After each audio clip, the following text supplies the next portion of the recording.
Maamuzi unayoyafanya kwenye sahani leo, kesho kutwa, utakutana nayo huko mbele, na nitaeleza kwa umakini jinsi gani utakavyokutana nao. Kwa hiyo ni maamuzi muhimu sana, kwa inahusiana na sukari.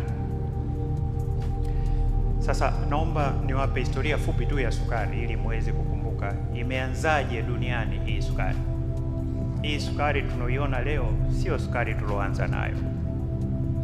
Haya yalikuwa ni mashamba ya miwa huko Papua New Guinea karibu na Australia. Walikuwa wanatafuna tu miwa ile, wanasema tamu kama asali. Walikuwa wanaita asali inoota. Ndio mwanzo wake pale. Asili ya miwa, chanzo kikuu cha sukari, ilianza zaidi ya miaka 8,000 iliyopita. Kutoka huko ikaanza kusambaa kwa nchi zingine zile za Pasifiki pale, ikaja India, watu ambao waligundua mbinu sasa ya kutengeneza hizi granule au kwa Kiswahili wanaita fuele za sukari. Takriban karne ya 5 ikaja Uarabuni, ikaja Ulaya Kusini, na kwetu huku sisi ilichelewa kuja kabisa, ilikuja kwenye karne ya 17. Sasa kupitia mashamba makubwa, ilipofika Ulaya teknolojia ikawa imebadilika, ndio ikaanza kutengenezwa hizi granule. So naomba nirudi kule mwanzo. Sukari ya leo ni bidhaa muhimu kiuchumi. 100 ya sukari yote hii tunaoitumia nyeupe ni wanga, na ndio maana inaongeza uzito. Ni wanga 100%. Na sidhani kama wote hapa Waislamu wenzangu na wanaotusikiliza kama mmewahi kusikia mtu anapewa dawa ya sukari ili iweze kumjengea afya yake. Chukulia mgonjwa wa sukari tu, ikiwa nyingi sana anapoteza fahamu, ikiwa chini sana anapoteza fahamu. Sasa Allah hakutuacha hivi hivi. Kuna sukari natural yenyewe, na nitaielezea kwa kina. Leo ndugu zangu, sukari imekuwa rahisi zaidi kuliko wakati wote toka imeanza. Kwa sababu gani? Imejificha kwenye vyakula vingi kama sio vyote. Imeongezwa kwenye vinywaji, kuna sukari. Na mara nyingi nimeshasikia mimi wagonjwa wangu, nafanya hii kazi zaidi ya miaka 25. Mimi situmii sukari kabisa. Namuuliza, umekunywa juisi? Lakini juisi yeye kidogo tu ndio umetumia sukari shehe. Ndio maana Ramadhani ni fursa ya kujirekebisha mizani.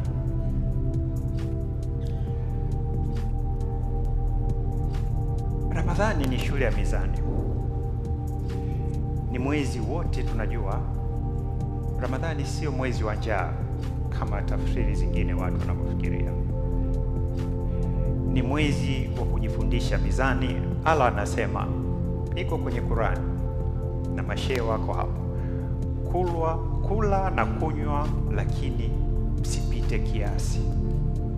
Na sisi wote tulivyokuwa wadogo hapa, wazazi walikuwa wanasemaje? Usile paka ukavimbiwa. Kuvimbiwa mnajua jamani? Na pia msijitie katika maangamizi. Mtume wetu sallallahu alaihi wasallam anasemaje kuhusu kula? Hakika mwili wako una haki juu yako. Ndio dini inavyosema. Haya sio maneno ya roho tu, ni maneno ya kuokoa afya zetu, ya kwako, ya kwangu na jamaa zetu wote. Tatizo la leo si utamu wa sukari, bali ni kupitiliza. Hiyo ndio changamoto kubwa. Sukari si adui kwa sababu ni tamu, hapana. Lakini inapokuwa tunapokuwa tunapozidisha hapo, pale sasa ndio inapotugeuka. Sukari tunaweka kwenye chai. Mfano wa chai nitaurudia. Chukua chupa ya soda. Tuna chupa za soda aina mbili hapa. Kuna ile moja ina mililita 330 na kuna ile ya 500. Sasa ile ya 330 ina gramu 35. Wewe ukitoka hapa leo katizame, kasome kule nyuma, kwa sababu bahati mbaya sisi wa Tanzania hatuna tabia ya kusoma nini kilichowekwa ndani. Tunachokunywa, tunachokula ina gramu 35. Sasa gramu moja ya sukari, gramu moja ya sukari ni sawa na kijiko, wanaita 0.24, yani ni robo ya kijiko. Kwa hiyo ukiwa na gramu 35 umekunywa vijiko 8.4. Nani ya sukari Dr. Professor? Basi nitarudia. Ukinywa soda yenye mililita 330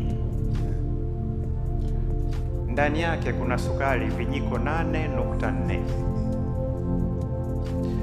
Sasa basi kama jana umekunywa soda 2, umekunywa vijiko 17 ya sukari.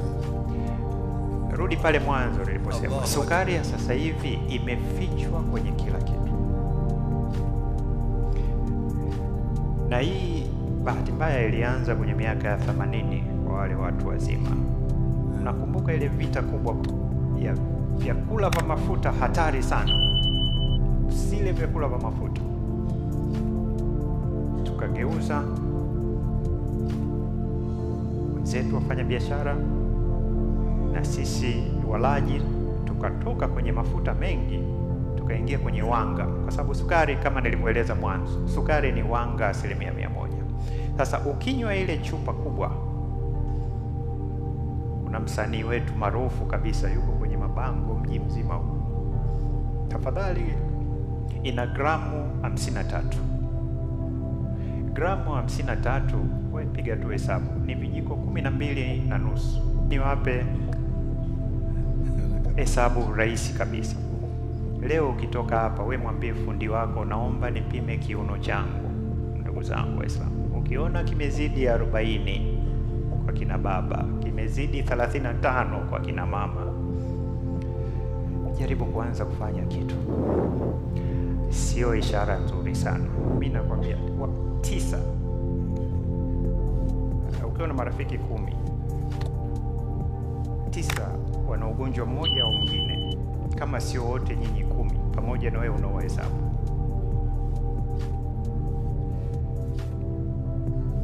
Sasa wote tunazijua sharubati hapa, wote tunajua juisi za kusindika, tunajua biskuti, tunajua keki, tunajua cereal zile wanakula asubuhi. Na bahati mbaya matangazo yakawa chakula bora zaidi kula mwanadamu ni breakfast. Kwanza tukaharibu hata Kiingereza. Breakfast sio maana yake asubuhi. Mimi nimefunga, wewe umefunga, tuna breakfast saa ngapi?